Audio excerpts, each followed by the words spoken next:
Welcome to the workshop, Staying Safe and Active with Graft-versus-host-disease. My name is Marcia, and I will be your moderator for this workshop.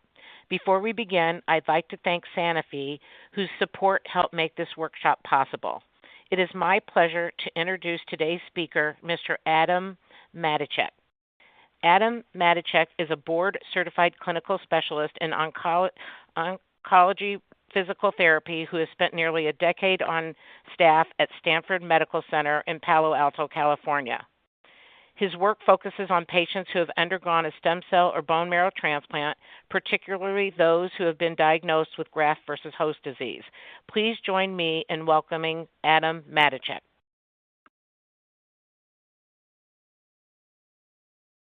Alrighty, thank you very much for the introduction, Marcia, and thank you everyone that's logged in and everyone that listens to this recording. Hopefully everyone gets some good information out of it on how to help keep themselves safe and active after a new diagnosis of graft-versus-host-disease.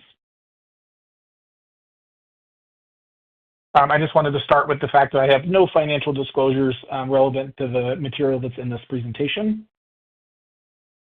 Marcia did a great introduction, but just a little bit about myself. I'm an acute care physical therapist at Stanford Healthcare in Palo Alto. I've been on staff full-time since 2016 with our hematology, oncology, and bone marrow and immunotherapy teams. I am one of just over 200 board-certified clinical specialists in cancer rehab in the United States through the American Board of Physical Therapy Specialties. Just a couple of brief learning objectives for this presentation. We're going to be able to define graft-versus-host-disease and its prevalence. We're going to identify the common organ systems that are affected and the common treatments for graft-versus-host-disease. We're going to discuss steroid myopathy and its impact on mobility. And we're going to identify some safe activity and exercise practices with graft-versus-host-disease. So, before we get into how to stay safe and active after this diagnosis, I just want to take a step back and talk about kind of what graft-versus-host-disease is and some of the common treatments that we'll see. So graft-versus-host-disease is a complication of an allogeneic or donor stem cell transplant. This is when a donor's immune cells see your normal, healthy cells as foreign and begin to attack them. Any organ system of the body can be affected by graft-versus-host-disease. And as we'll talk about in the next couple of slides, there are two subtypes of graft-versus-host-disease. So we have acute graft-versus-host-disease and we have chronic graft-versus-host-disease.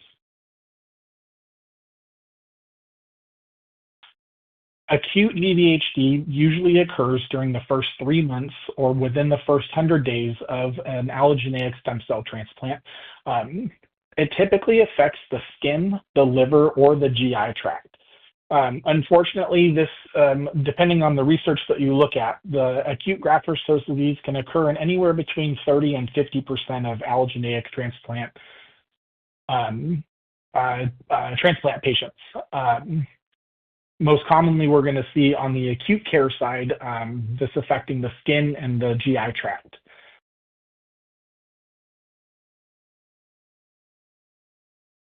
With chronic graft-versus-host-disease, this is going to occur later, typically after the first 100 days following your stem cell transplant. And this might affect, this can continue to affect those things that we see with acute graft-versus-host-disease with the GI tract, the skin, and the liver. But we also see more commonly things affected like the eyes, the mouth, the joints, and even the central nervous system or the brain being affected by graft-versus-host-disease and these longer-term issues. Depending, again, on the research that you look at, this is going to occur anywhere between 30 and 70% of long-term survivors after allogeneic transplant.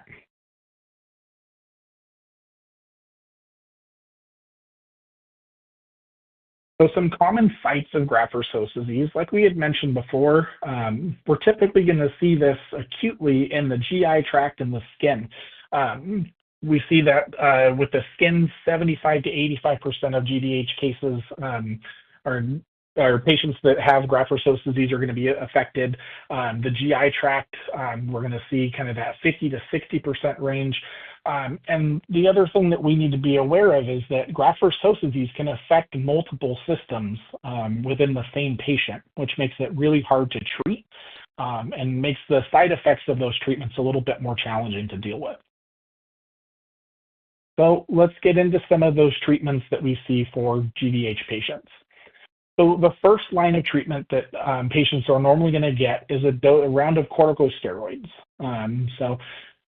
Typically, these are dosed at 1 to 2 milligrams per kilogram of body weight daily. So this is kind of the standard first line of treatment that patients are going to get. So you may see some drugs such as prednisone or methylprednisone or solumedrol. Those are just different systemic steroids that your doctors can prescribe to help with this overactive inflammatory response that we're seeing when patients have graft-versus-host-disease. We may see some immunosuppressive medications used like tacrolimus or cyclosporine. And these are medications that are going to, again, help kind of tamp down that overblown reaction that we're seeing from these donor immune cells. We need to be aware of any other immunosuppressive medications that you're on and how your counts are doing, your white blood cell count, your platelet counts, things like that are doing after your stem cell transplant. Some of these medications like tacrolimus, your doctors are most likely going to want to keep your platelet counts up a little bit higher because of some of the side effects that we see. Unfortunately, for some patients, they're going to have what we call steroid refractory graft-versus-host-disease. And this is where that GVH that we see is not responsive to the steroid treatments, which are typically those first-line treatments that we see for these patients. And so for these patients, they may include drugs like Rituxan, to help with that immune modulation, that immunosuppression, bringing those counts down, kind of helping tamp that response down. For our patients that have skin graft-versus-host-disease, we may see a procedure called photopheresis, which uses UV light, a machine very similar to like a dialysis machine where your blood is filtered through it and UV light is used to help kind of knock down some of those T cells that are causing this immune response that we see.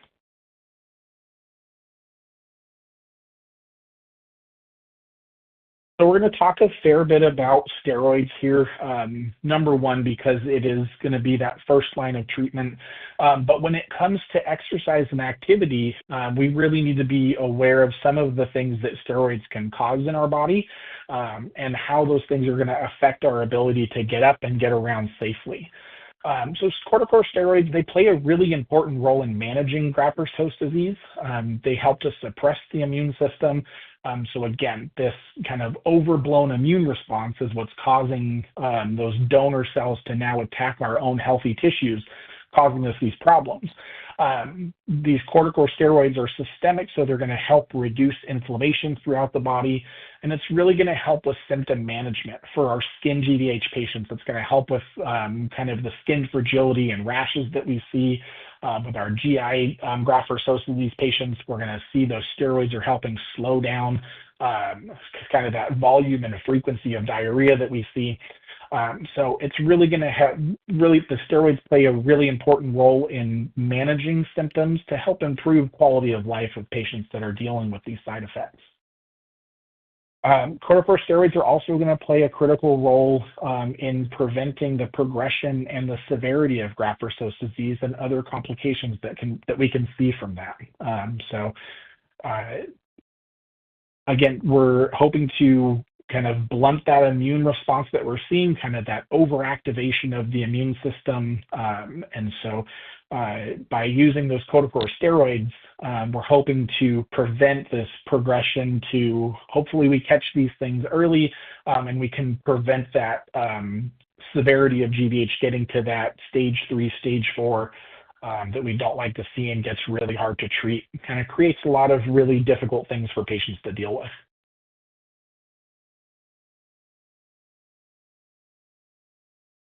So some of the side effects, especially that we're concerned about from a mobility standpoint, that we see with patients that are on high-dose steroids or that are on steroids for a prolonged course, one of the things that we get really concerned about from the physical therapy side is muscle weakness. We're going to talk a little bit about this on the more on the next slide as we get into a condition that's called steroid myopathy.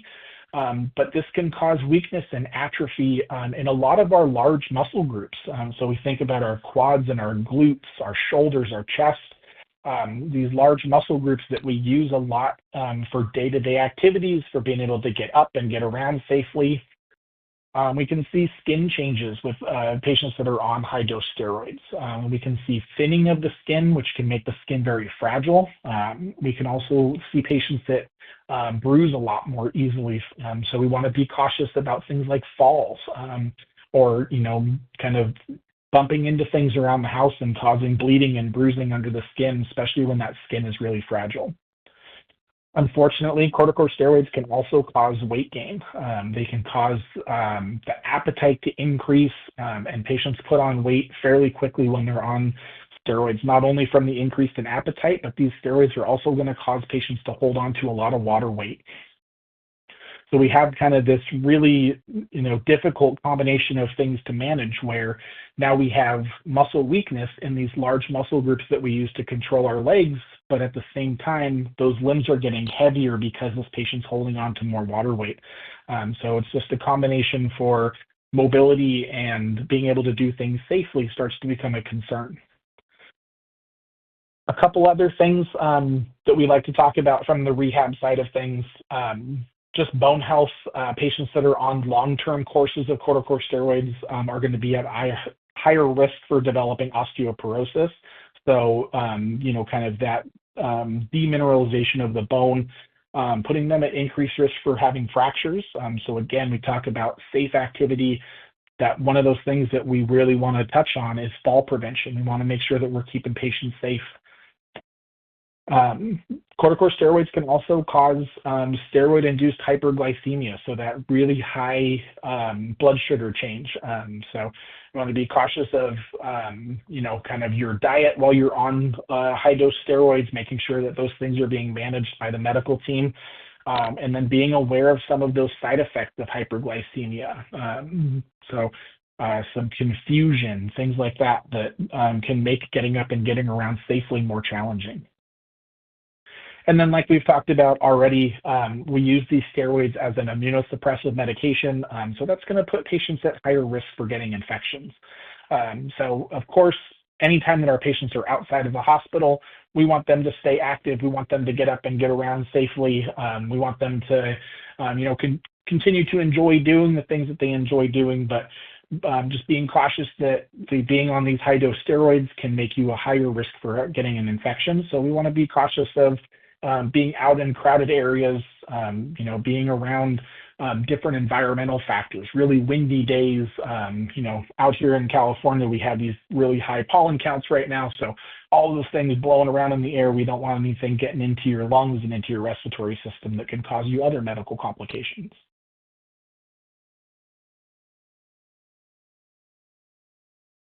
Okay, so we talked about this muscle weakness that comes along with being on corticosteroids. And one of the things that patients always tell me is, I'm on steroids. I thought, bodybuilders use steroids to, build these big, strong muscles. And unfortunately, the kind of steroids that we're using to treat graft-versus-host-disease are not anabolic steroids, but these systemic corticosteroids that actually can cause muscle breakdown. So we have this condition called steroid myopathy, which is muscle damage and muscle weakness due to prolonged corticosteroid use. Unfortunately, the incidence of this is pretty high, around 60% in patients that are on chronic steroids. And the risk does increase with higher doses. So typically anything over 10 milligrams a day for greater than 3 months is going to put you at a higher risk for developing steroid myopathy. Being dose dependent, the other thing that we get concerned about is patients that are starting off on a much higher dose. So we consider anything over 40 milligrams a day to be considered high dose steroids. So kind of the clinical features that we see of steroid myopathy from the rehab side, we see this proximal muscle weakness. So we talked about those large muscle groups. Proximal just means closer to our trunk. So those hips, the quads, the glutes, all those big muscles that we use to be able to get ourselves out of a chair, to get up off the toilet, all those big muscles that we use to walk and climb stairs. We look at the big muscles in our chest and our shoulders and our back. those muscles that we use for that nice, tall, stable posture when we're sitting or standing. So when we have weakness in any of these muscle groups, especially when we have weakness in the hips and the quads, it's going to make everyday activities like getting up, being able to ambulate safely, it's going to make those things more difficult. It's also going to put patients at a higher risk for having balance issues and having falls. One of the things that we get really concerned about as we start having quad weakness in patients, especially that have to walk long distances, or have to climb flights of stairs, is we get worried about their knees buckling on them, getting out of position, taking too long of a step to avoid a crack in the sidewalk or to step around somebody, and not having the quad strength to be able to catch themselves. So we will always want to make sure that we're keeping patients safe, and really that education on how much of a fall risk you become when you're on these high-dose steroids becomes really important.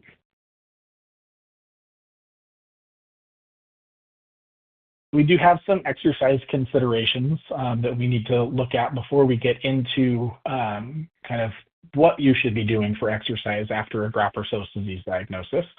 The first thing is you want to make sure that you have medical clearance from your doctor. So they want to make sure that, or we from the rehab side want to make sure that your docs are screening for any active graft-versus-host-disease, any infections that might be superimposed on that graft-versus-host-disease, and what organs are involved in your GVH, because it's going to change the things that we do treatment-wise and some of the safety precautions that we need to take. So we want to make, anytime that you are going to see a new PT after a diagnosis like this, you want to make sure that that your provider is aware of any active treatment that you're on for graft-versus-host-disease. So if you are seeing a physical therapist and you now have GVHD, you need to let them know that you're on steroids, what your steroid dose is. We want to make sure that any changes in those treatments, up or down, as they start to wean your steroids, if things are getting better, or if you're having a GVH flare and they need to go up on that steroid dose, that your rehab provider is aware of any changes in your medications. We always want to make sure that we educate on fatigue and energy conservation.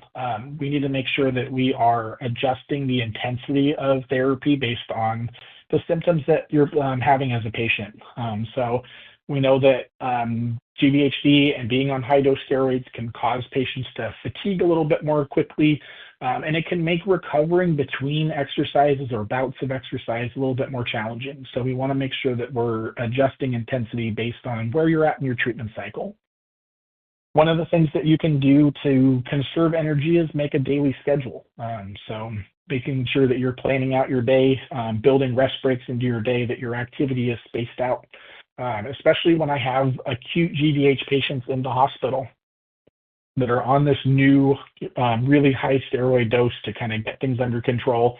I always educate getting up in the morning. If you're feeling good, I don't want you to, order breakfast and then hop in a shower and eat and then go for a walk. We want to make sure that you're spreading that activity out over the course of the day, that we're building in rest breaks so that you're able to recover, because we don't think about the shower as a bout of exercise, but you're expending energy and it's going to take you some time to recover from that. Some other considerations, like we had talked about already, fall risk. You want to make sure that your rehab providers are assessing your walking, your balance, letting your provider know any history of neuropathy that you have before progressing mobility. All of these things are going to put you at a higher risk for having a fall, and knowing some of the other side effects, like we talked about, the osteoporosis, the thinning of the skin. Having a fall while you're actively going through GVH treatment on these high-dose steroids can lead to a lot of medical complications. Your rehab provider might issue you a cane or a walker to make sure that you're able to safely get up and get around. And if you feel like you're unsafe mobilizing and that it hasn't been made an option for you, that's always something that you can ask about, is if there's any equipment that you can use to make sure that you're able to safely mobilize. We talked about bone health a little bit earlier, but just to kind of hammer that point home, being on high-dose steroids for a long time can lead to decreased bone density. And so we especially want to let your doctors know if you're starting to have pain in your hips or your groin, as this can be a sign of a condition called avascular necrosis, which we see in the hip and the head of the femur, a site that's very common for fracture.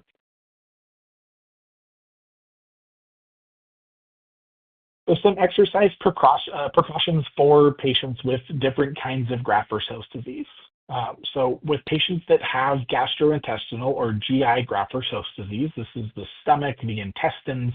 It can cause issues into the colon and the bowel, into the mouth and the esophagus. So hydration and electrolyte balance are very important because these patients that have GI GVH, they tend to have a lot of diarrhea that comes along with that. And the inflammation of the lining of the stomach and the intestines causes really poor absorption of anything that they're taking into their body. So it makes it harder for patients to adequately hydrate themselves because even water will upset the lining of their stomach and cause vomiting or diarrhea. Or patients with lung GVH, we want to make sure that you're using one of those little pulse ox machines to monitor your O2 saturations while you're exercising. We're going to want to keep exercise on the low intensity side with lung GVH because of that risk for developing respiratory issues. For our patients with skin GVH, we want to avoid excessive friction or tight clothing. With these patients in the hospital, we want to make sure that, when we're getting a patient back into bed, that we're making sure that they're in a good position so that we don't have to do a bunch of rolling or kind of using those chucks or, repositioning sheets to slide them in bed, because any of that friction is going to cause, skin breakdown. And any skin breakdown that we have is going to be another chance for an opportune infection to get into their system. And then our patients that have graft-versus-host-disease in their muscles and their joints, or patients that have skin GVH, we want to make sure that we're stretching and doing range of motion exercises to prevent joint contractures. So that's where those joints start to get stiff and tight, and we kind of lose some of that range of motion that allows us to go through our day-to-day activities and be able to kind of manage things independently. So what should you be doing for exercise if you have this new diagnosis of graft-versus-host-disease? So really any kind of exercise, any kind of activity is going to be safe as long as we're following precautions, which we'll talk about the precautions for each of these exercise types as we go through the next few slides. But aerobic exercise, going for walks, resistive exercise, making sure that we're maintaining your strength, and then those flexibility and balance training exercises to make sure that we're keeping you moving, able to engage in everyday activities, your ADLs, and make sure that we're preventing those falls and things like that. So with aerobic exercise, really the goal is to improve your endurance, to kind of stave off some of that treatment-related fatigue that we see with any kind of cancer treatment, but especially with the new graft-versus-host-disease diagnosis being treated with steroids. So we want to improve endurance to help reduce that treatment-related fatigue. So some of our guidelines that we have for aerobic exercise, we're going to want to keep that intensity a little bit on the moderate side. You're going to see this rate of perceived exertion scale, or RPE. We'll talk about that a little bit more on the next slide, but it's a 0 to 10 scale. We want you to stay somewhere in the middle, in that 4 to 6 range. We want to aim for 20 to 30 minutes per session, 3 to 5 days per week. Again, we want to keep these things more on the low impact side, joint-friendly activities, walking, stationary bike. If your doctor says that it's okay, you don't have any ports or PICC lines or anything, and your doctor says it's okay to be in the water, then swimming is a great option for aerobic exercise to keep things more on the low impact side. Again, as long as we're able to do those things safely. We know there's concerns with being immunosuppressed and being in the water, different conditions like skin GVH that may react poorly to the chlorine that's in swimming pools. So again, if you're going to be in the water, make sure that you have that clearance from your doctor first. So this is that RPE, or rate of perceived exertion scale. So this is the modified Borg scale. So it's a 0 to 10 rating, and it's really just a 0 to 10, how hard am I working? 0 being very, very easy, almost resting, to a 10 being your maximal effort that you can put into an activity. So again, we want patients to aim for that 4 to 6 range, that like somewhat hard to hard rating, but you should still be able to carry a conversation while you're up and walking around. If you're finding yourself short of breath, having trouble, kind of continuing sentences or having to catch your breath between words, it's a good, indicator that it's time to sit and take a break.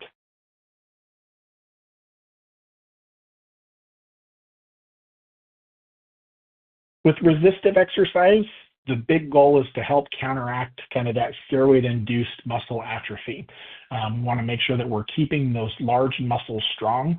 The guidelines for resistive exercise with a GVH diagnosis is we want to keep things a little bit lower on the frequency, 2 to 3 times a week. We don't want to be working these muscles on consecutive days, again, because you're going to have a little bit harder time recovering after bouts of exercise.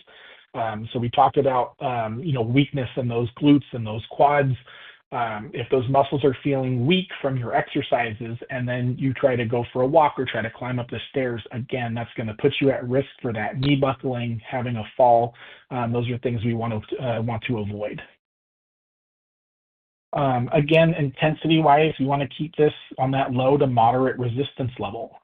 So somewhere around 30 to 50% of a 1 rep max. So really what we're saying here is that you should be able to do 8 to 12 reps of an exercise without seeing your form break down. You should be able to maintain good posture, good muscle control while you're going through those exercises. 10 to 15 reps of an exercise, 1 or 2 sets, again, low to moderate intensity. We want to make sure that you're able to recover after exercise. And again, we want to focus on those large muscle groups, the hips, the quads, the shoulders, and I'll have some examples of exercises coming up in the next couple of slides. So some exercise examples for resistive exercise. For looking at the hips and the thighs, sit to stands from a chair are a great option. Doing step-ups on a small step. If you're back in the gym doing exercises or doing exercises in a physical therapy clinic, doing an exercise like a seated leg press or a leg extension with some added resistance to it. We always want to start with body weight exercise and add resistance, whether that's bands or weights, as you can tolerate things. For the shoulders and the arms, using light dumbbells or resistance bands to perform rows or shoulder presses, doing push-ups against a wall or a countertop if you're not able to get down on the floor to do push-ups. We want to avoid excessive overhead lifting. If we have any GVH around the shoulder, we just want to be cautious of, lifting weights overhead. If you don't have the strength and stability in that shoulder, we don't want you dropping something on your head. So I always tend to, especially in the hospital, tend towards giving patients bands, the elastic resistance bands to be able to do exercises with. It provides a good amount of resistance, but it allows us to do things a little bit safer. Some core and trunk stability exercises. Doing things like bridging where you're laying on your back and picking your hips up. Core activation, things like seated marching are always a great option. And we really want to focus more on core control. So kind of that nice tall posture, kind of bringing that belly button in towards the spine. To make sure that we're doing these exercises to make sure that we're keeping that core nice and strong, but we're not going to put you at risk for having a fall or something like that. Looking down at the ankles and the feet, things like seated heel raises, pulling your toes back towards your face with a band around the toes or something like that. Or working on some of these balance exercises are going to keep those calves strong, help you maintain your strength in your feet and your ankles for fall prevention and gait stability. So some pictures of these exercises, kind of moving from left to right on your screen. We have that bridging, laying down and picking the hips up, the sit to stands from the chair, the wall push-ups, and those banded rows. So all great options. If you're unsure of where to start with exercise, please have your medical team put in a consult for physical therapy. We're always more than happy to come help patients exercise and be able to exercise safely. With flexibility, our goal is to maintain joint mobility, prevent contractures in those soft tissues, so the skin or the muscles, the tendons around the joint, and we want to use our flexibility to help reduce falls. Looking at the shoulders and the arms, doing an overhead reach or doing a pec stretch at a doorway. Really, we want to avoid aggressive stretching if we have a diagnosis of skin graft-versus-host-disease. Again, just that fragility of the skin. We don't want to put a lot of tension on it. With our hips and our legs, doing a hamstring stretch, stretching your hip flexors, keeping your calves and your feet and your ankles loose. All of those things are going to make sure that you're able to get up and walk and kind of maintain that nice posture without having tightness in your lower extremities. With the feet and the ankles, doing a standing calf stretch. So kind of that runner's lunge stretch against the wall where you have one leg forward and one leg back. When you're sitting or laying down, moving your feet up and down or doing ankle circles to make sure that we're maintaining that range of motion in all directions.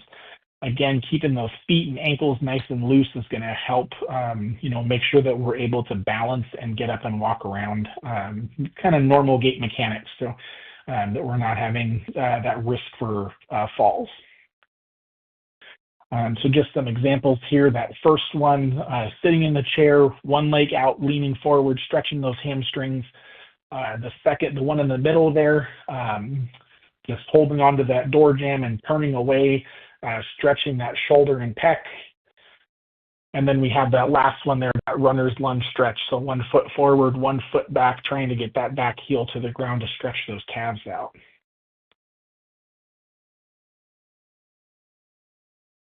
Okay, the last one that we have here is balance training. So with our balance, there's ways that we can kind of start slow and modify things, make things more challenging. There's some things that we can do to slowly progress things from a two-legged stance to working on single limb stance, to improve both our static, so our balance when we're standing still. So think about when you're doing your oral care at the sink, or if you're back home when you're standing at the sink washing dishes, something like that, and our dynamic stability, or our stability when we're actually moving around. So looking at exercises like tandem stance, where we try to hold that heel to toe position between our 2 feet. This is going to improve static balance, and we can use a stable surface. We can use an unstable surface, like having someone stand on one of those half balls or a squishy pad. Using your arms or your hands as support with these exercises is going to allow you to kind of slowly progress things, find that comfortable position, kind of safely work on your balance without putting yourself at risk for having a fall. Doing things like standing on one leg. Again, start small, 5-10 seconds at a time, and just slowly work up as you feel like that balance is improving. Single limb stance is great for improving our dynamic stability. When we're walking, we spend most of our time on 1 foot as we transition from foot to foot. So we want to make sure that we're able to do that safely. Weight shifting side to side is going to improve our lateral stability. So think about our community ambulators that are out and about in the community, move around people, or if they get bumped into, making sure that they're able to kind of take a step and keep themselves safe. And then seated reaching tasks is going to improve your ability to do seated ADLs, activities of daily living, seated things like brushing your teeth, reaching for something on a countertop, making sure that we're keeping that core nice and strong. So again, looking at some of these balance exercises. So holding on to a table, holding on to a countertop while you're doing tandem stance. So that's heel toe, or when you're doing a single limb stance like there in the middle, standing on one foot. Like I said, start safely holding onto a surface and then slowly remove that support. And then the last one there, that lateral shifting side to side, kind of working on that dynamic stability as you kind of get your body weight outside of your base of support. So just some of the key takeaways and recommendations, graft-versus-host-disease and steroid myopathy specifically can significantly impact mobility and strength. So you want to make sure that if you're having these issues related to your treatment, that you're reaching out to your care team, that you're asking your care team for that recommendation for physical therapy, whether that's in the hospital or home health or outpatient PT, so that we can start to address some of these mobility issues. Safe exercise prescription should be individualized and evidence-based. Again, we shouldn't be kind of cookie cuttering a program. If someone has a diagnosis of graft-versus-host-disease, we want to know what areas of your body are affected, what organ systems. If you're on corticosteroids, are you having a specific muscle group that we need to target? We really want to know kind of what your concerns are as a patient and make an individualized exercise plan for you. A multidisciplinary approach is essential. The communication between your medical team, your physical therapist, your occupational therapist, your dietitian, we want to make sure that everyone is on the same page so that we can optimize your recovery. And again, PT can help with interventions that are going to improve your function, are going to improve your quality of life, and are going to improve your long-term outcomes of treatment.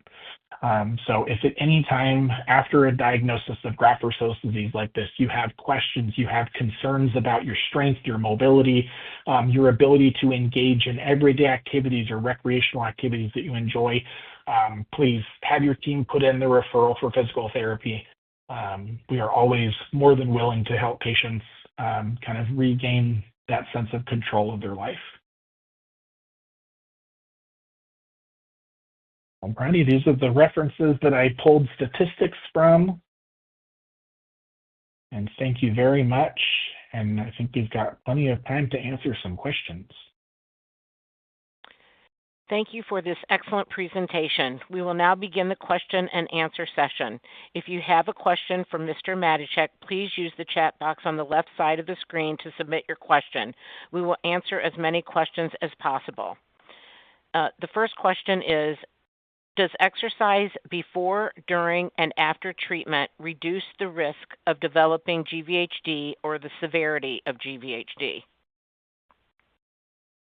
So unfortunately, exercise is not going to reduce the risk of developing graft-versus-host-disease or the severity of it. The risk of GVH and the severity of GVH are going to be more related to medical complications from your stem cell transplant.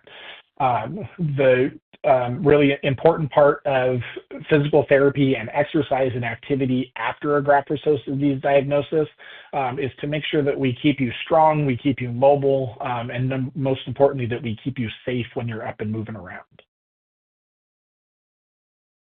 Are there any swallowing exercises that can help with swallowing problems due to GVHD? I'm going to defer this one to speech therapy. So if we're having, especially if a patient is in the hospital, if they're having issues with swallowing, those mechanics are going to be much more easily addressed by a speech and language pathologist. So again, if you're having these issues and you're not in the hospital, make sure that your medical team is making that referral to a speech and language pathologist. They can do swallow studies, they can give you exercises, to make sure that they're addressing what the specific concern is with your swallow. I have fasciitis that really impacts my quality of life. Would any type of exercise help with this? Yes, fasciitis is basically inflammation of the fascia that covers our muscles. And so any kind of gentle stretching, range of motion routine is going to help kind of alleviate some of those symptoms.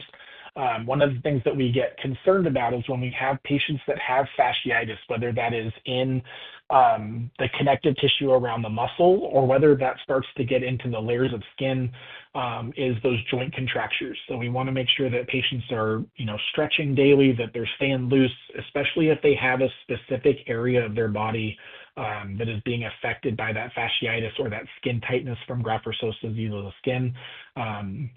Again, work with your rehab provider, make sure that that intervention program is targeted for your specific needs.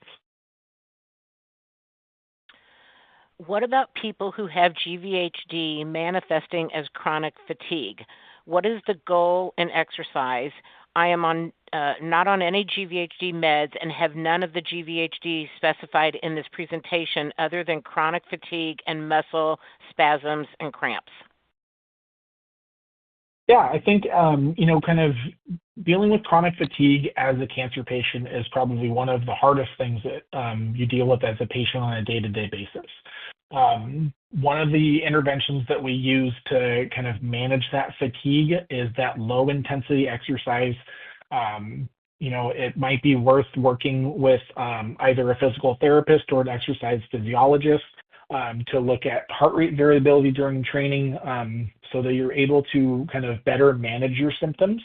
It gives you a better idea of, kind of what a good working range is for you so that you can kind of monitor your exercise and your exertion level appropriately. And again, we want to make sure that we're kind of getting that good rest in between sessions, that we're not overexerting, because again, with this graft-versus-host-disease or this manifestation of graft-versus-host-disease, it's that inability to fully recover between bouts of exercise that we get concerned about.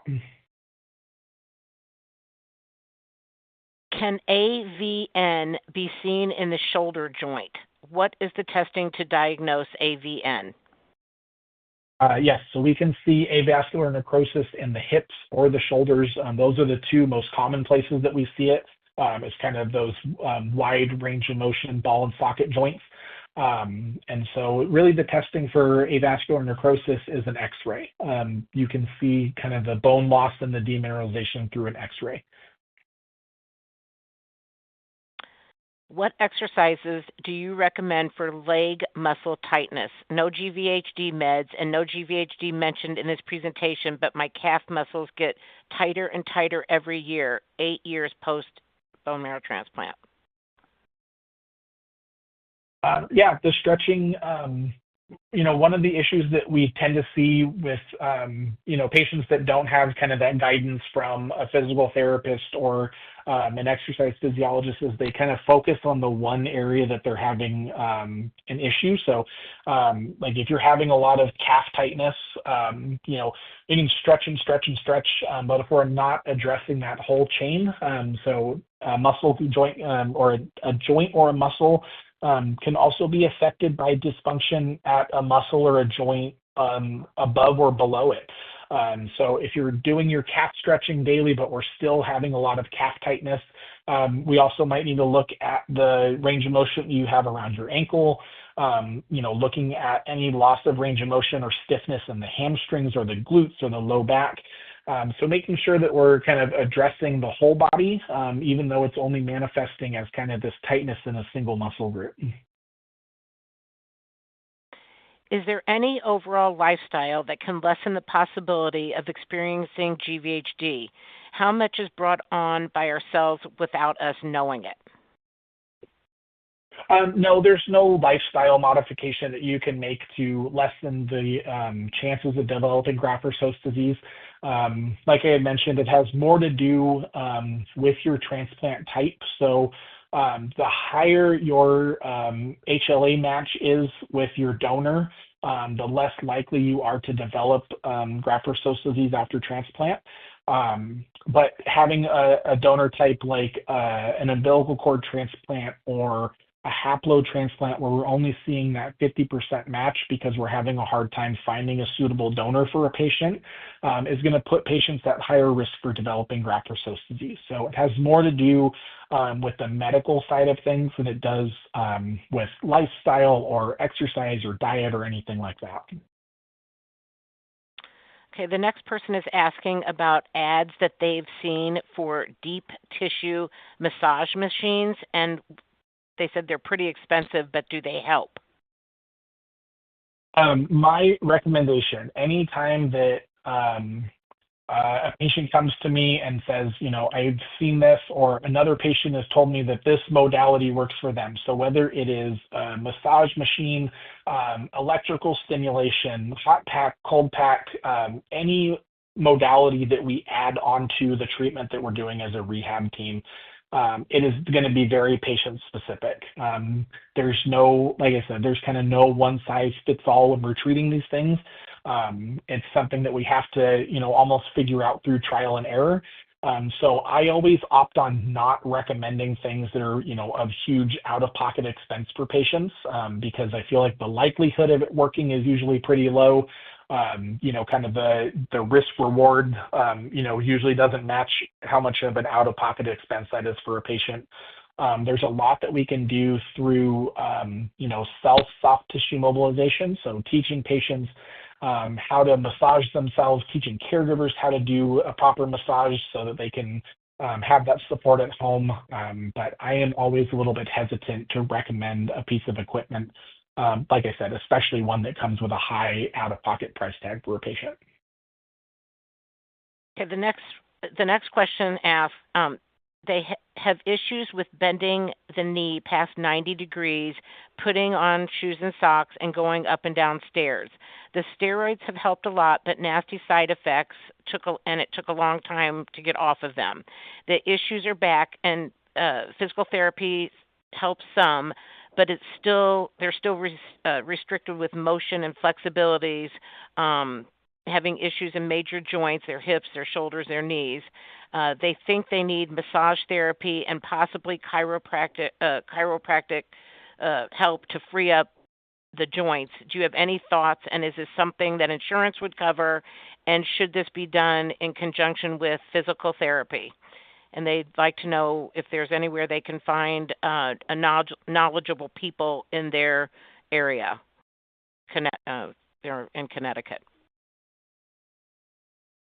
So I know that's a lot. Yeah, a lot to unpack there. Yeah. So again, some of those joint mobility issues can be caused by those joint contractures that we see with kind of shortening or tightening of the structures around those joints. So whether that is a skin issue, whether that's a muscle issue, it's hard to diagnose these things, through, a couple of words on the screen. So again, this is something that I'm going to tell you to kind of refer back to your rehab provider. It sounds like you've used PT in the past and it's been helpful. So that's something that I would encourage you to continue to do. There is a directory of graft-versus-host-disease rehab providers on the BMT InfoNet site that you can use to help find someone in your area. And one person that I know personally on that site that does practice in Connecticut is Scott Capozza at the Yale Cancer Institute. So that would be a good place to start for any recommendations for people in Connecticut. As far as, other healthcare providers, chiropractic care, anything like that, I am always all about collaboration as long as those other providers are aware of your cancer history and the treatments that you've been through. Are there any exercises that specifically help people with lung GVHD? Is pulmonary rehab something they should consider? If so, please compare what happens during pulmonary rehab. Exercises that we do with patients with lung GVH from the physical therapy side, we focus a lot on kind of the core strength. Sometimes it's a pelvic floor issue. Again, our thoracic, our chest, and our abdomen those cavities are pressure-based systems. So any weakness in the core muscles, any weakness in the pelvic floor, any diaphragmatic weakness, those things all need to work together. So again, we're going to start with that strength assessment and see if there's anywhere along that chain that could be causing problems with being able to take a deep breath or kind of manage your breathing. We're going to focus a lot on, kind of postural strengthening, making sure that we're opening up that rib cage so that those lungs have some room to expand. Working on taking those deep breaths, using pursed-lip breathing or boxed breathing, so kind of that slow inhale through the nose, the slow exhale through the mouth to make sure that we're managing your breathing while you're exercising. If it's an issue where you're having restrictive lung issues and pulmonary rehab is an option for you, most pulmonary rehab is done by a respiratory therapist, and they're going to use different machines, different modalities to work on strengthening your airways. So being able to work on the elasticity of your lung tissue and kind of provide that more in-depth, more targeted therapy for your lungs. Can you talk about TENS therapy and whether it helps GVHD patients? Yes, there's another question here about scrambler therapy, and I'm going to lump them together. So scrambler therapy or TENS therapy, they're transcutaneous electrical stimulation devices. So they're little pads that you put on your skin, and then the machine provides an electrical current. There is very little research that says that it helps with the side effects of graft-versus-host-disease or the symptoms of graft-versus-host-disease, but they are great modalities for managing chronic pain. So if you're having issues with pain related to your GVH or related to any other treatments or side effects that you have from your treatment, I think as long as it is cleared by your medical team, so these are sticky electrode pads that have to go on your skin. So we want to make sure that you're not going to have a negative reaction to those being stuck on your skin, especially our patients with graft-versus-host-disease of the skin. But as long as you have clearance from your doctor to use those electric modalities for pain management, that's going to be where you get the most benefit from those things. Okay, this will be our last question. Someone would like to know how do you find a pelvic floor exercise therapist to help with vaginal GVHD? So I think the easiest way to do this in your area is to go to abpts.org. That is the American Board of Physical Therapy Specialists. And we have a directory of specialists on that website. So you can search by your zip code and the distance that you're willing to travel. And you're going to look for women's health specialists. And some people are dual board certified in oncologic physical therapy and women's health. And those are going to be the people that you want to target if you have one in your area. If you don't have somebody in your area, you can always reach out to one of those therapists on the women's health specialists on the ABPTS website and see if they can reach out and find someone in your area that has the skills that you're looking for. I think that's the easiest way to go about that. On behalf of BMT InfoNet and our partners, I'd like to thank Mr. Matichak for his very helpful presentation, and thank you, the audience, for your excellent questions. Please contact BMT InfoNet if we can help you in any way.